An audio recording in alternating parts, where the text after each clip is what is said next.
avec beaucoup de joie que j'ai pu saluer des frères et sœurs que j'ai connus, avec lesquels nous avons adoré, béni, servi le Seigneur entre les années 1980 et 1988. Ils ont des cheveux blancs maintenant. Et puis, avec beaucoup de joie, saluer des frères et sœurs que je ne connaissais pas et qui sont là. Et tous ensemble, eh bien, en Jésus, on ne peut être qu'un. C'est Dieu qui l'a prévu et c'est formidable. Oh, il a fallu que Dieu opère un changement dans notre vie, sinon ça n'était pas possible. Et pour que ce changement ait lieu, il a fallu que Dieu nous donne son Fils. C'est ce qui nous a été annoncé, c'est ce que nous avons entendu, et puis c'est ce que nous croyons, bien sûr. Je regarde, oui. Voilà, il y a 2 aiguilles là-bas, il faut quand même que je regarde. Voilà. Pardon? Elles ne sont pas trop fonctionnelles. Ah, ça veut dire quoi? Ça veut dire qu'elles nous trompent. Non, non, non, ça va, ça ira. Si... Non, ça tourne quand même. Bien. Je ne vais rien vous apprendre de nouveau, parce que, à part peut-être des nouveaux convertis, mais la plupart d'entre vous, vous avez lu la Bible en entier, et relu, et relu, et relu, donc je ne vais rien apprendre de nouveau, mais je pense à Marie, et c'est notre attitude aussi. Tout ce qu'elle entendait, elle le gardait dans son cœur. Et c'est des choses que nous avons entendues, que nous connaissons, mais à chaque fois, eh bien, Dieu nous parle, même si nous les connaissons déjà. Et puis Dieu nous donne une compréhension supplémentaire sur ces choses, et nous pouvons le bénir de cela. Ma lecture, je la fais dans l'Épître aux Éphésiens, au chapitre 2 et au verset 1er. J'ai remarqué dans l'Écriture que lorsque Dieu nous parle, là, il parle à l'Église. Quand on lit les Épîtres, il parle vraiment. Là, les Épîtres s'adressent à l'Église, ça s'adresse à des hommes, des femmes qui ont été engendrés d'en haut, qui sont nés de nouveau. Et donc, ça nous concerne. Et il y a des choses importantes pour nous que Dieu a jugées importantes. Et c'est pour ça que nous avons besoin de lire et de relire et de relire. Et chaque fois qu'on lit, on est à l'écoute de Dieu. L'écoute, c'est important. Très important, c'est avec l'écoute que Dieu agit et c'est important pour nous. Alors, s'adressant à des gens nés de nouveau, voilà un rappel. Vous étiez morts. Vous étiez morts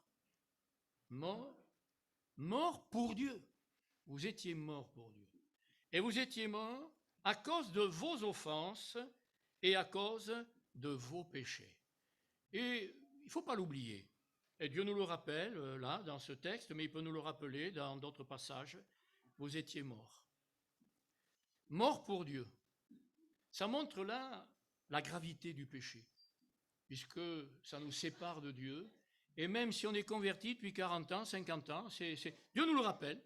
C'est bien de se rappeler que sans lui, nous sommes morts. Nous sommes morts pour lui. Alors, ce qui nous étonne, c'est qu'au verset 2, il dit, vous marchiez des morts qui marchent. C'est surprenant. Vous marchiez autrefois, mais vous ne marchiez pas pour Dieu, puisque vous étiez morts. Pour lui, vous êtes morts. Vous ne pouvez pas marcher pour lui. Ça nous amène quand même à réaliser que si nous marchons pour lui aujourd'hui, c'est que Dieu a fait un grand miracle dans notre vie, un énorme miracle, et nous lui rendons grâce. Mais nous marchions autrefois, nous ne marchions pas selon Dieu, mais nous marchions selon le train du monde. Les morts, ils marchent, mais ils marchent non pas selon Dieu, ils marchent selon le train du monde. Et puis, ils ne marchent pas selon Dieu, c'est Dieu qui nous le rappelle, c'est Paul qui le rappelle à des chrétiens convertis. Et il leur dit, vous marchiez non pas selon Dieu, mais vous marchiez selon le prince. Vous vous rendez compte de cette association? L'humanité qui marche selon le prince de la puissance de l'air. L'apôtre Jean nous dit que le monde entier est dans le malin. Il se trouve dans le malin. Frères et sœurs, autrefois, eh bien, nous marchions selon le train du monde, mais aussi selon le prince. Il est appelé là le prince de la puissance de l'air. Ça veut dire quand même quelque chose. Et il est même dit que ce prince de la puissance de l'air, c'est l'esprit qui agit maintenant dans les fils de la rébellion. Alors, il ne faut pas être étonné de ce qui se passe dans le monde. Il ne faut pas être étonné de ce qui se passe dans la société. Et là, Dieu nous explique pourquoi. Parce que cette humanité, elle est morte. Et pour Dieu, c'est une grande souffrance. Pour Dieu, c'est insupportable. Et nous allons le voir plus loin à cause de son amour, bien entendu. Selon le prince de la puissance de l'air, qui est aussi l'esprit. Un esprit qui agit, qui œuvre parmi les fils de la rébellion. L'humanité est en rébellion contre Dieu. Jésus n'hésitera pas même à dire à des gens religieux, à des juifs qui étaient attachés à la loi de Moïse, vous avez pour père le diable. Que c'est beau quand on lit dans l'épître aux Éphésiens que Dieu nous a délivrés. Il nous a délivrés de la puissance des ténèbres et il nous a transportés. Il nous a transférés dans le royaume du Fils de son amour. Gloire à Dieu. On est dans ce monde. Ce monde, nous le voyons, il est décrit.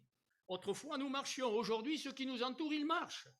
On n'est pas là pour les juger, les condamner. Mais nous, on est là et on ne veut pas marcher comme on marchait autrefois. Selon le prince de la puissance de l'air, de l'esprit qui agit maintenant dans les fils de la rébellion. Nous tous, nous étions aussi de leur nombre. Nous étions morts, et là il dit, mais nous vivions. Allez comprendre quelque chose. Nous sommes morts et nous vivons. Oui, mais on est mort pour Dieu, et quand on vit, on ne vit pas pour Dieu. C'est ce que l'apôtre veut dire. Mais ça, c'était autrefois, et nous vivions autrefois selon. Alors, selon le train de ce monde, selon le prince de la puissance de l'air, selon l'esprit qui agit dans les fils de la rébellion, on ne veut plus rien avoir à faire avec ça. Pour nous, c'est fini. Mais il a fallu l'évangile. L'évangile, dit Paul, c'est une puissance de Dieu pour le salut de ceux et de celles qui croient. Il a fallu cela, qu'on peut bénir Dieu, de nous avoir délivrés, libérés de la puissance des ténèbres et de nous avoir transportés dans le royaume du Fils de son amour. Nous vivions. Alors vous avez remarqué, il y a souvent dans l'Écriture des versets, des textes, des verbes qui sont au passé. Nous marchions, nous vivions, nous étions. Et puis, il y a des textes qui sont au présent. Et là, ça change tout. C'est plus du tout la même chose. Et là, on va le voir. Et tout d'un coup, je pense à l'apôtre Jean qui écrit sa lettre et qui dit, à un moment donné, dans le chapitre 3, il dit ceci, voyez. Autrefois, on ne voyait pas. Et ce qui fait le changement, c'est qu'aujourd'hui, on voit. Et ce soir, certains ont exprimé ce qu'ils voyaient. C'est le regard de la foi. Voyez quel amour le Père nous a témoigné.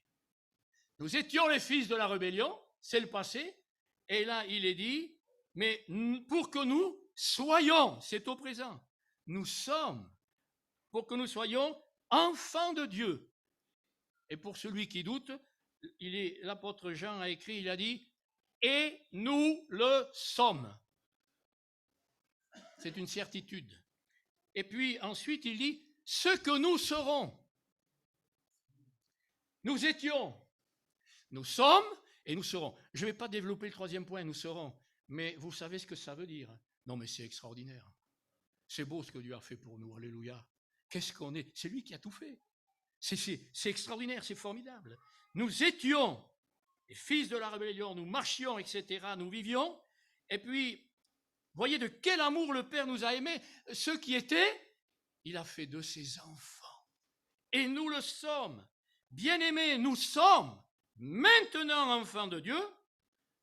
Et ce que nous serons n'a pas encore été manifesté. Les frères et sœurs, Dieu ne nous laisse pas ignorer. On a la foi. Et il dit, et ce que nous serons, n'a pas encore été manifesté, mais nous savons que lorsqu'il paraîtra, nous serons semblables à lui parce que nous le verrons tel qu'il est. Tel qu'il est. Ah, Dieu a fait de grandes choses et il a opéré un grand changement dans nos vies. Et puis il dit donc, je reviens dans Éphésiens, nous vivions autrefois selon les convoitises de la chair. Il y en a, ils ne voient que le prince des ténèbres. Tandis que là, il y a trois choses. Il y a le monde, il y a le prince de la puissance de l'air, et puis il y a un troisième là. La chair, c'est la mienne. C'est la mienne. Chacun a la sienne. Et il faut reconnaître que dans le monde, et autrefois pour nous, nous vivions selon les convoitises de notre chair, et en vivant selon les convoitises de notre chair, nous accomplissons les volontés de notre chair. C'est pour ça qu'on est mort pour Dieu. Parce qu'on accomplit les volontés de notre chair. Et aujourd'hui, eh bien, on est pleinement conscient qu'une telle situation, elle est dramatique. Et on comprend que Dieu, qui nous aime, eh bien, est intervenu pour nous sauver. Et le dessein qui est le sien, ce n'est pas les hommes qui l'ont choisi, c'est lui qui l'a choisi, c'est lui qui l'a accompli dans la personne de Jésus. Et cela a été annoncé, bien sûr, depuis longtemps. Ça, c'est important de le réaliser. Au verset 4, il nous est dit, mais Dieu, il y a le mais Dieu, mais Dieu. Ça change tout. Heureusement qu'il y a mais Dieu, frères et sœurs, sinon rien n'aurait changé. Mais Dieu, mais Dieu. Et là, il nous est présenté. Il nous est dit que ce Dieu, il est riche. Il est riche. Il y en a dans le monde, ils veulent s'enrichir. Mais Dieu est riche. Et frères et sœurs, l'humanité, l'être humain que nous sommes, a besoin de cette richesse. C'est la richesse de sa miséricorde. Dieu est en train de nous dire, mais mes enfants, je suis riche en miséricorde. J'ai de quoi? La miséricorde. Et puis, il nous est dit également, mais Dieu, à cause du grand amour dont il nous a aimés, mais Dieu n'a pas pu laisser la situation telle qu'elle était. Dieu ne pouvait pas supporter que l'homme subisse les conséquences de son péché, de son attitude, de sa rébellion. Dieu ne pouvait pas supporter, n'est-ce pas, que le prince des ténèbres puisse entraîner toute son humanité, toute cette création dans la condamnation éternelle.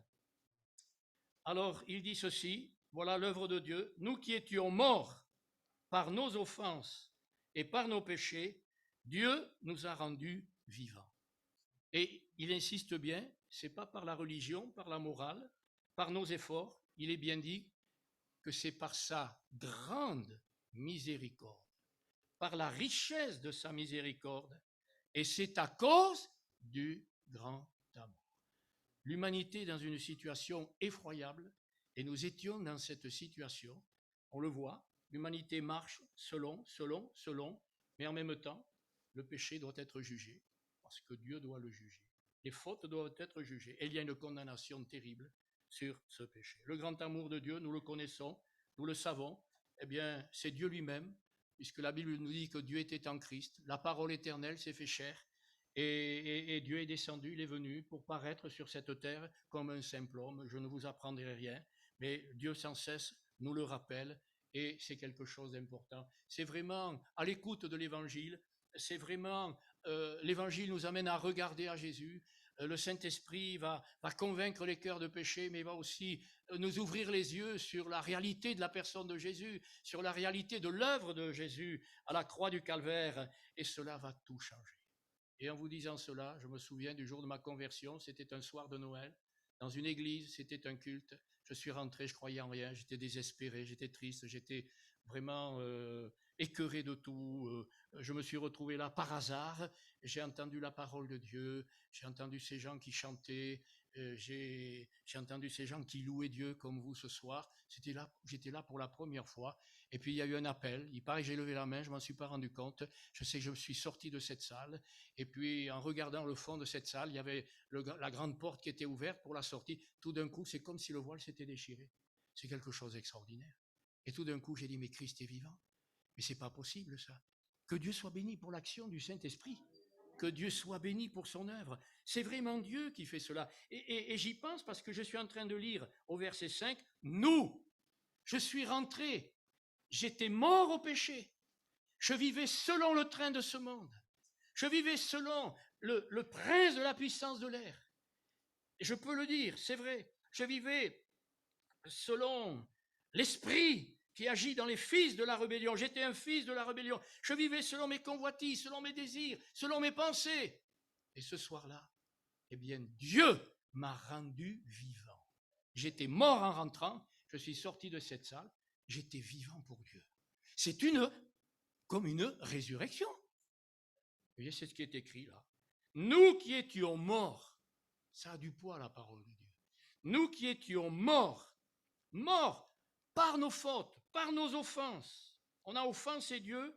Dieu, par l'évangile, par la puissance de sa grâce, nous a rendus vivants. Il nous a fait vivre. On peut vraiment rendre grâce à Dieu.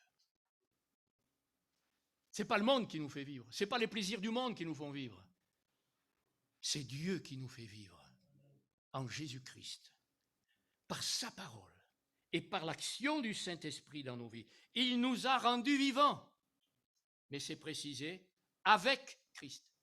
Christ est vivant. Oh, alléluia. Il nous a rendus vivants. Avec le Christ qui est vivant. On n'est pas vivant tout seul, on est vivant avec le Christ qui est vivant. On est unis à lui dans sa résurrection, frères et sœurs. Alléluia. Et il est bien précisé tout de suite, hein. Attention, c'est par grâce, n'oubliez pas, que vous êtes sauvés. Il nous a rendus vivants.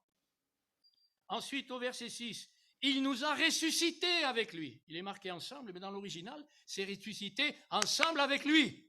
Mais on est aussi ensemble. Mon frère est ressuscité avec Christ. Mon frère est ressuscité avec Christ. Mes sœurs, elles sont ressuscitées avec Christ. Frères et sœurs, on est ensemble, des ressuscités avec Christ. Ça nous unit énormément. Il ne faut pas oublier ces choses. Ces choses, on les lit. Moi, je les lis. Mais quand on les lit, ça nous les rappelle. Et c'est quelque chose d'important. Frères et sœurs, l'Écriture le dit. L'homme ne vivra pas de pain seulement, mais il vivra de quelques paroles qui sortent de la bouche de Dieu. Pourquoi tu rigoles, toi? Il rigole, lui. Je cite un verset, il rigole. Mais il a raison, hein? Il aurait même dû froncer les sourcils, plutôt que de rigoler. C'est pas quelques paroles, c'est toutes. Là, il rigole encore, mais c'est plus pareil. Je vois que là, il est content. Toutes les paroles, alléluia, toutes. Dans l'ancien, dans le nouveau, mon Dieu. On ne manque pas de prendre soin, de manger, et on a raison, Dieu nous demande aussi de prendre soin de nos corps. Mais on a besoin de prendre soin de cette nouvelle vie, de cette nouvelle créature que Dieu a créée. Ça a coûté cher à Jésus pour nous engendrer d'en haut, pour faire de nous une nouvelle créature, ça lui a coûté cher. Nous avons été ressuscités ensemble, c'est-à-dire avec lui, et on est ensemble. Attendez, c'est pas fini, hein? Et on ne réalise pas.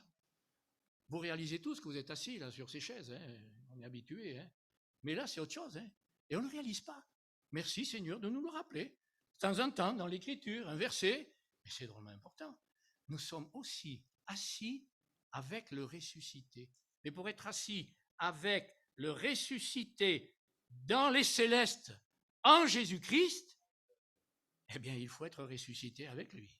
Il n'y a que ceux qui sont ressuscités avec lui qui sont assis avec lui dans les célestes. Moi, au début de ma conversion, je voyais le sanctuaire très loin, je voyais un peu Dieu très loin. Et plus j'avance, plus je le vois près, je me vois même dedans, l'Écriture nous le montre, dans d'autres versets, et le sanctuaire est en nous, Christ est en nous, on est en lui, on est dans le Père, c'est quelque chose d'extraordinaire.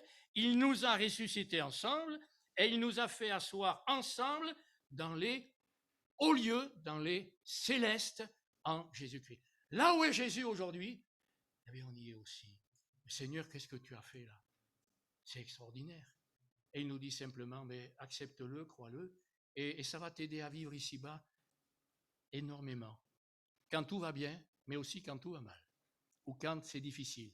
Ça va t'aider énormément. Il ne faut pas oublier cela. Et là, Dieu nous le rappelle. Alors, voyez, ce que nous étions, et ce que nous sommes, et ce que nous vivons aujourd'hui. Alors, ce que nous serons, là, il n'y a rien du tout, encore. Rien. Par contre, au verset 7, il est dit, si Dieu a fait toutes ces choses, c'est parce qu'il a voulu montrer. Dieu montre la surabondante, c'est un autre mot que j'utilise, on peut le traduire ainsi, la surabondante richesse de sa grâce. Là, il y a un mot, hein. Oui, mais qu'est-ce que ça signifie pour moi? Oui. Ben oui. Vous voyez, je vais donner un lingot à un enfant de 3 ans.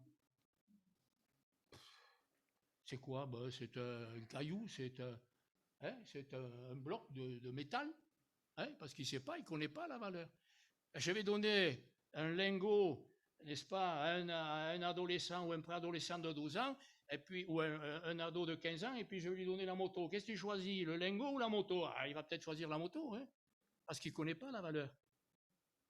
Mais après, quand on est plus grand, un lingot, attendez, on va se battre pour l'avoir, le lingot. Mais avec Dieu, on n'a pas besoin de se battre, il nous le donne. Amen. Et plus qu'un lingot.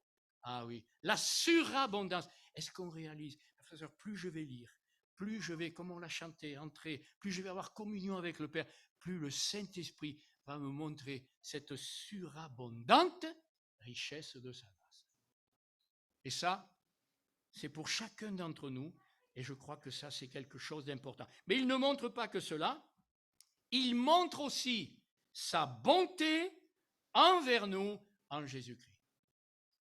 Et je crois que ça peut nous aider dans les moments difficiles, dans les épreuves de la vie. Moi, j'ai vu des chrétiens dans des épreuves effroyables et très difficiles. Dieu connaît. Les cheveux de notre tête sont comptés. Et j'ai vu ces frères et sœurs vraiment tenir le coup parce qu'il y a quelque chose qui était en eux et qui leur permettait de tenir le coup. Ils savaient ce qu'était cette surabondante richesse de la grâce. Et ils étaient infiniment reconnaissants au Seigneur de leur avoir montré sa bonté en Jésus-Christ pour eux. Frères et sœurs, ce que je connais aujourd'hui, ça ne me suffit pas. C'est réjouissant, mais je veux en connaître un peu plus parce qu'il y a plus à connaître. Et si on dit, oh ben je connais, ça suffit, je crois que là, on va mourir. Et on ne tiendra pas le coup. Ça me fait penser à l'apôtre Pierre. Rejetez. Déchargez-vous. Alors il mentionne la médisance, les calomnies, etc. Il mentionne des choses. Pourtant, il s'adresse à des chrétiens. Mais si on est né de nouveau, il y a des choses qu'il faut rejeter. Des choses qu'on doit faire disparaître. Et il dit ceci, rejetez. C'est pas avec ça que vous devez vivre, ça va vous encombrer. Et puis, il dit à côté, mais désirez. Frères et sœurs, c'est formidable quand on a faim et soif d'une communion avec Jésus, quand on a faim et soif de mieux le connaître, de mieux s'attacher à lui, de mieux le comprendre, de mieux vivre avec lui, faim et soif, désirer comme des enfants nouveau-nés. Il fait une comparaison, il donne une image. Le lait non fraudé, c'est l'original, de la parole de Dieu. Ça vous arrive? Eh bien, si ça vous arrive tous les jours, eh bien, vous allez vous régaler. Oui. Enfant, nouveau-né, eh bien, il crie. Il ne vit plus. C'est insupportable pour lui. Il n'y a qu'une chose qui le calme, c'est le bon Lolo. Voilà, et ça va le calmer. Frères et sœurs, Dieu est en train de nous parler, mes enfants. Moi, j'ai un lait extraordinaire pour vous. Ah oui. L'apôtre Pierre nous le rappelle, j'ai un lait extraordinaire pour vous. On l'a, c'est sa parole. Et quand je l'ouvre et que je me tiens à l'écart, dans ma chambre ou ailleurs, puis même des fois, ça peut être dans les activités, tout d'un coup on pense, sans perdre de vue les activités qu'on fait, mais des fois, l'Esprit de Dieu nous rappelle les choses. Et là, quand on désire, quand il y a ce désir, eh bien, il n'y a rien à faire, on va goûter. et on va recevoir. C'est important. C'est dramatique quand des chrétiens... Imaginez un enfant nouveau-né, vous lui mettez le biberon, vous lui mettez le sein, et puis, oh, c'est dramatique. Qu'est-ce qu'il va devenir? Mes amis, quand la maman, elle entend le petit crier, et puis qu'elle le prend, et puis ou qu'on lui donne le biberon, vous avez remarqué des fois, les gamins, ils s'attendaient que ça, ils mettent la bouche, et en avant, et en avant, et en avant.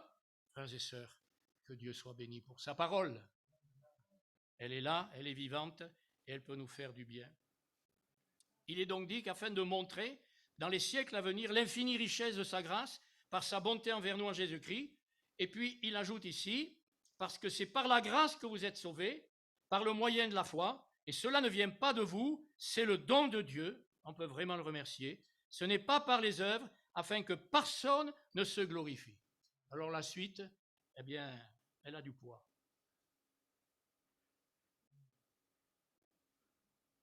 La sœur l'a dit, oui, parce qu'elle est son ouvrage. Et chacun d'entre nous, frères et sœurs, Dieu est en train de nous dire, mon enfant, tu n'es pas ton ouvrage. Tu n'es pas l'ouvrage d'une église. Tu n'es pas l'ouvrage d'une religion, d'une philosophie. Là, Dieu est en train de nous dire, mon enfant, tu es mon ouvrage. C'est l'ouvrage, nous sommes l'ouvrage de Dieu. À partir de quand? C'est précisé. Nous sommes son ouvrage. Pourquoi? Parce que nous avons été créés en Jésus-Christ. Dieu a fait une œuvre qui est une création. On le retrouve dans Éphésiens un peu plus loin, on le retrouve dans d'autres passages.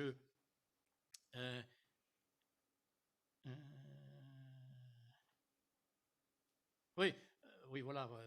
Par rapport à votre vie passée, voyez, le passé, dans Éphésiens, il exhorte à être renouvelé dans l'esprit de l'intelligence, et puis après il exhorte à revêtir l'homme nouveau, l'humain nouveau, qui est créé selon Dieu, dans une justice et une sainteté que produit la vérité. Donc nous sommes son ouvrage, et nous avons été créés en Jésus-Christ pour de bonnes œuvres, que nous allons une vie nouvelle, avec des œuvres que Dieu a préparées d'avance, et dans l'original, c'est afin que nous marchions dans ses œuvres. Dans ces œuvres, ce n'est pas simplement des œuvres pratiques, et elles ont leur place. On a un service, chacun est là, et accomplit un service à l'égard de l'un, à l'égard de l'autre, à l'égard de l'Église. Mais là, ça va encore plus loin. C'est dans notre vie personnelle. Il y a des choses que Dieu a prévues. Il y a un chemin que Dieu a tracé. On est appelé à suivre Jésus. Et là, eh bien, il y a des œuvres à accomplir que personne ne verra. Peut-être que Dieu a préparé quelque chose et il va te charger d'un sujet de prière. Ben, voilà, c'est une œuvre que Dieu a préparée. Et Dieu va faire quelque chose, peut-être au loin. Oui, dans la prière personnelle, Dieu a préparé des choses. Peut-être dans une visite, peut-être Dieu a préparé quelque chose et on va apporter un encouragement à quelqu'un ou apporter un conseil ou apporter peut-être une clarté qui va aider la personne. Dieu a préparé des choses afin que nous marchions dans ces choses-là. Ce n'est pas simplement un service qu'on accomplit, une tâche, ça a sa place, je le dis bien.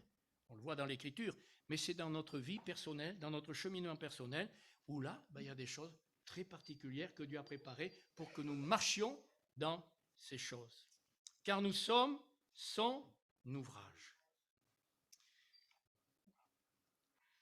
Et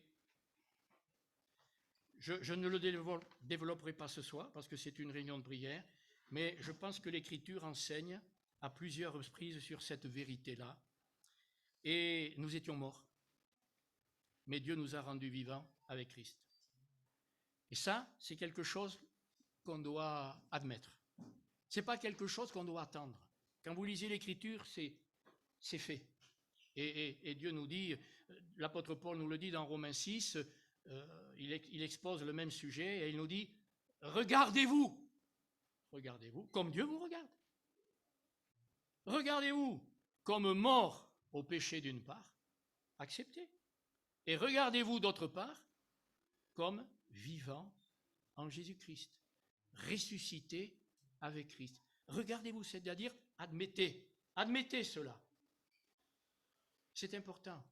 Je le réalise pour ma propre vie et c'est jamais fini ça, parce qu'on a toujours besoin de fortifier sa foi dans ce domaine et de maintenir ces choses. C'est quelque chose de très important. Vous étiez mort, d'une part, et vous êtes ressuscité d'autre part. Ce qui est mort, c'est la vieille nature.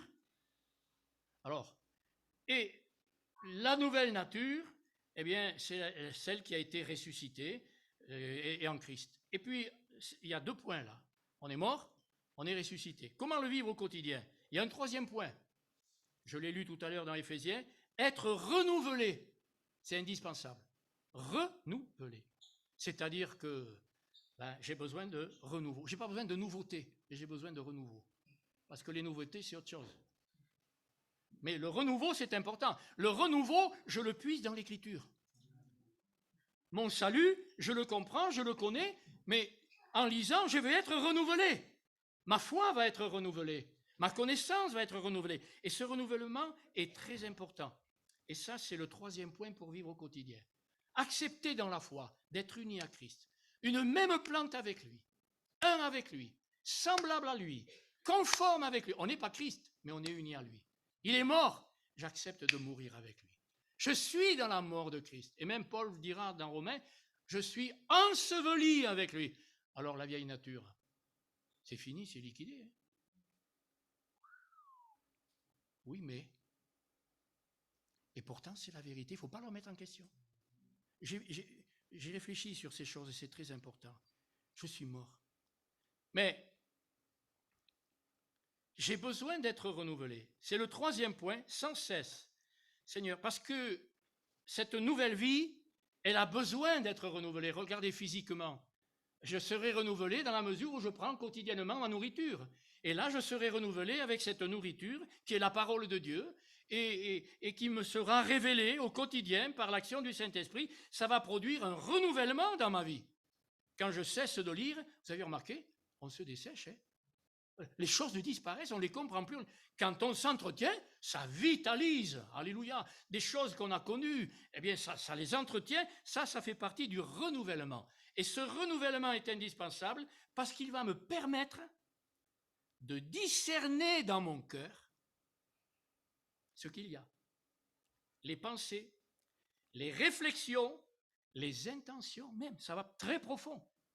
Parce que le cœur, c'est le centre de l'humain. Tout se retrouve là, le cœur.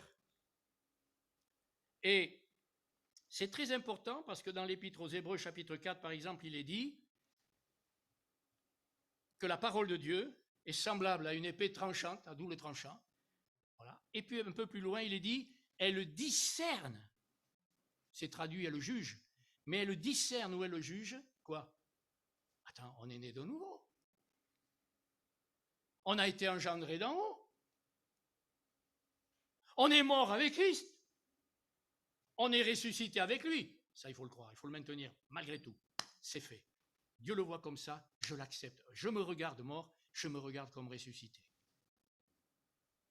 Et comment ça se fait qu'il ait dit qu'il discerne les pensées, les réflexions, les intentions du cœur et qu'il les juge. Il les discerne ou il les juge avec la parole. Pourquoi? Parce que ça nous permet de faire le tri et de voir vraiment ce qu'il y a dans notre cœur. Et on s'aperçoit dans l'Écriture que souvent, eh bien, la parole de Dieu met en lumière. C'est pourquoi il est dit, souvent, j'avais relevé les textes, mais là le temps passe, il faut qu'on prie un moment. Vous avez remarqué en lisant, et vous le savez, qu'est-ce qu'il est dit souvent?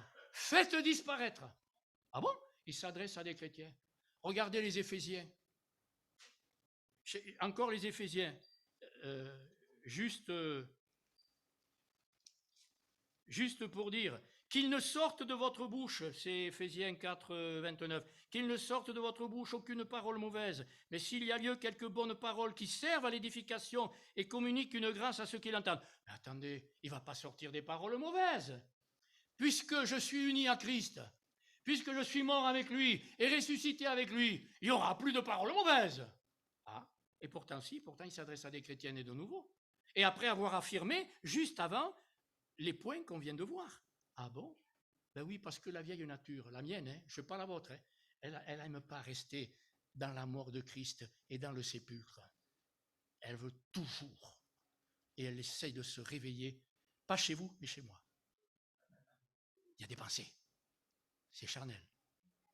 Il y a des intentions. Il y a des réflexions. Des fois, ça nous surprend. Des fois, c'est soudain. Et puis, des fois, ça, on ne s'en rend pas compte et on le cultive. Si on n'est pas renouvelé, on ne le voit pas. Si on n'est pas entretenu avec la parole, on ne le voit plus. Et ce qui fait qu'il y a des chrétiens qui perdent tout, qui se rendent même plus compte où ils en sont. Et qui ne vivent plus selon Dieu, mais selon la chair, les convoitises, les pensées. Alors c'est formidable ce que Dieu nous offre. Alléluia. Mais on a une part.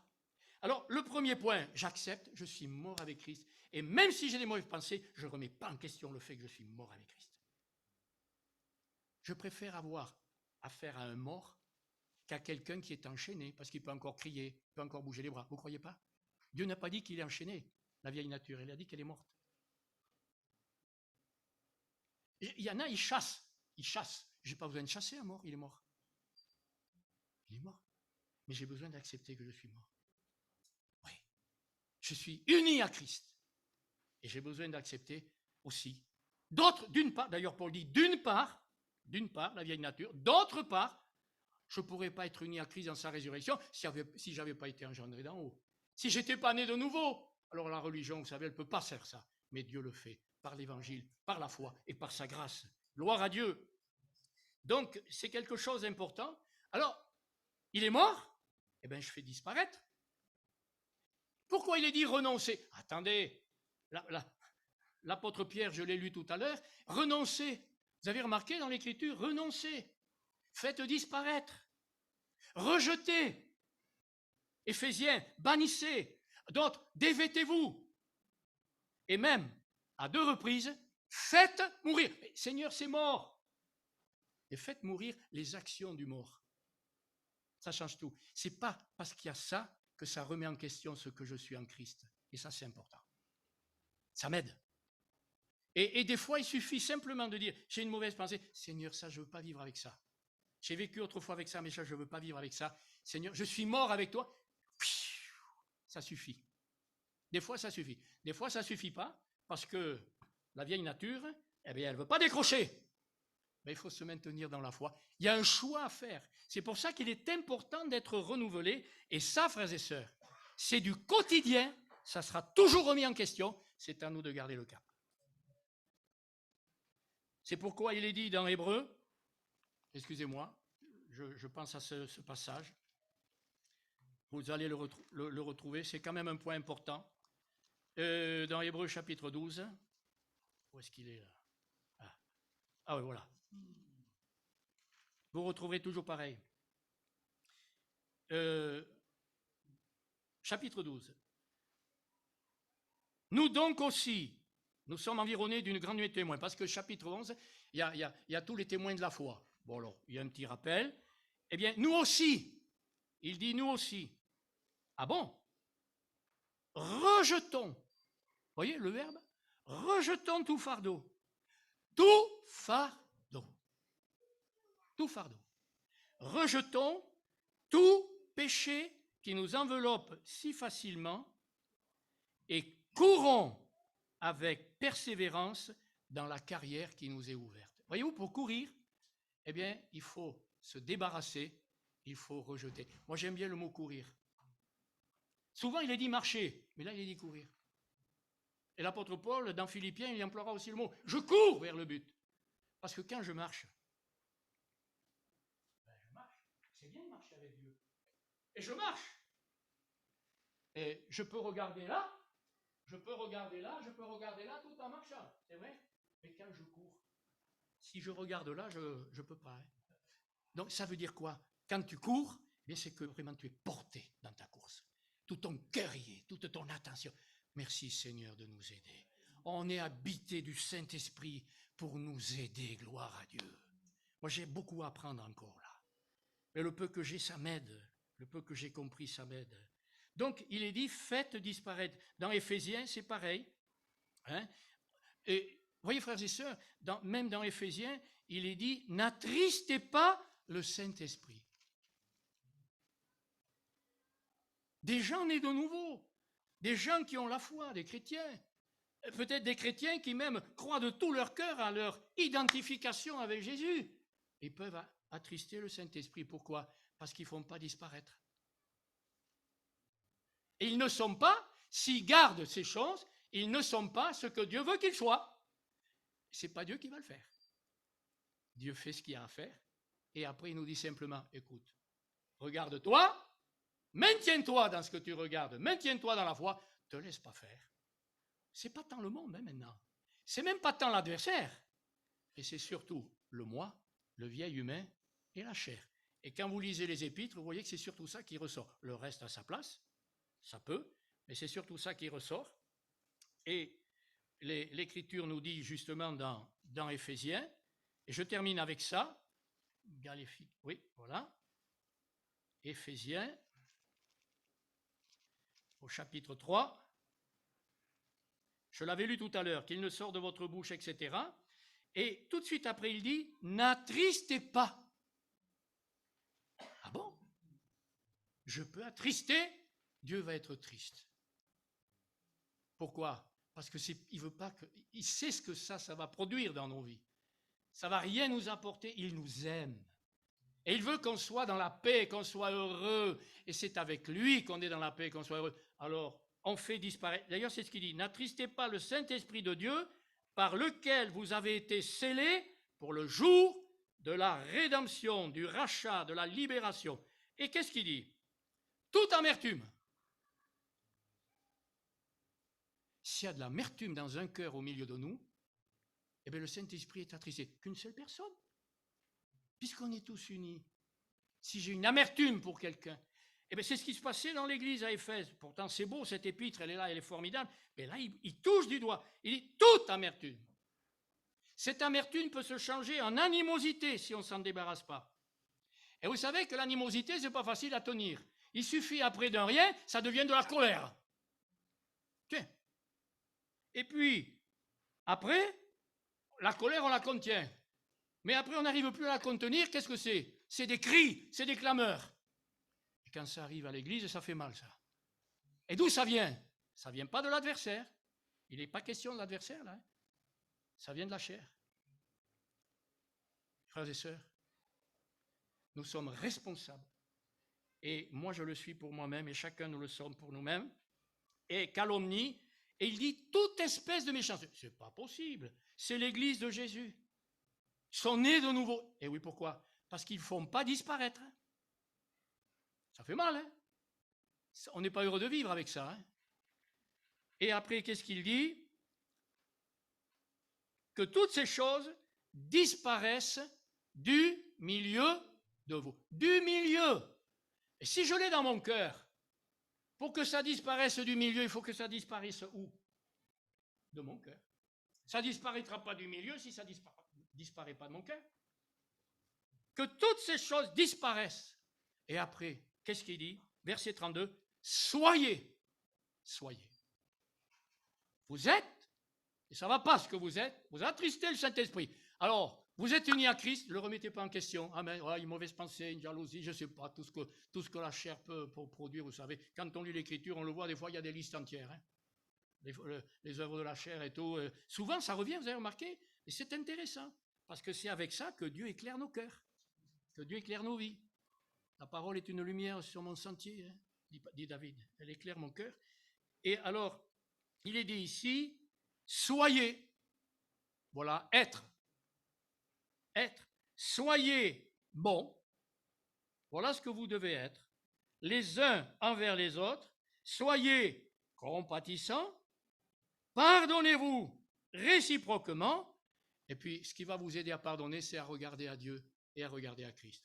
Comme Dieu vous a pardonné en Christ. Seigneur, je ne peux pas vivre si je n'ai pas les regards sur lui. D'ailleurs, dans Hébreu, je n'ai pas tout lu, mais il est dit, ayez les regards sur Jésus pour courir. Lui, il est l'initiateur. Il est à l'origine de notre foi.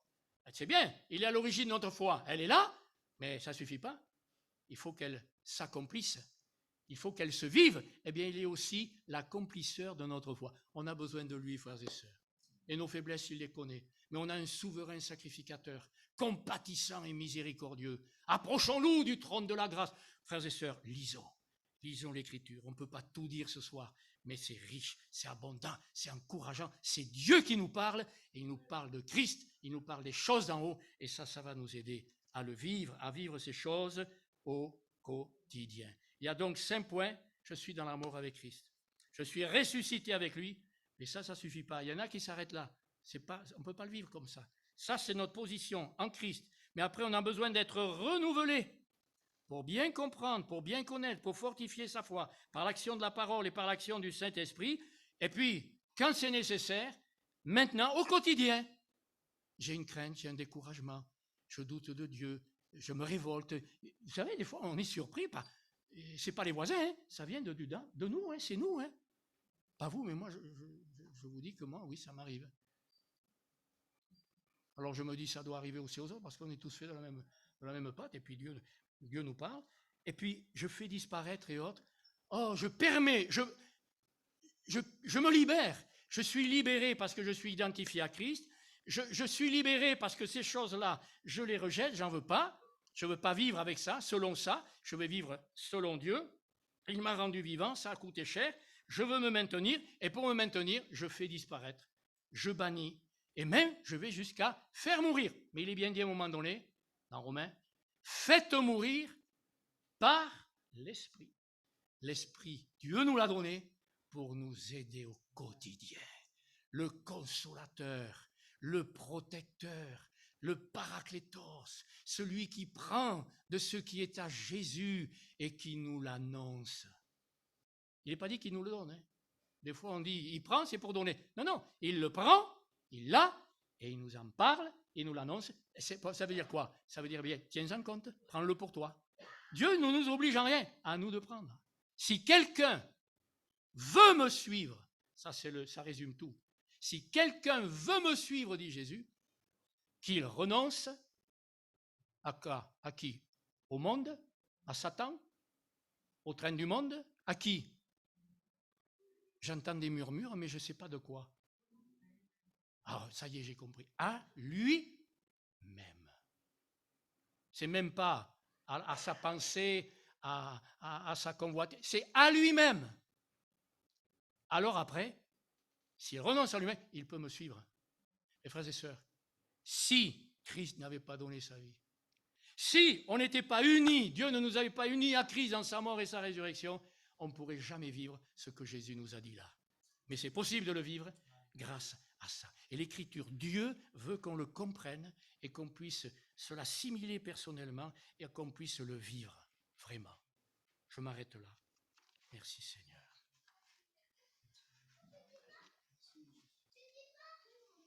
Gloire à Dieu.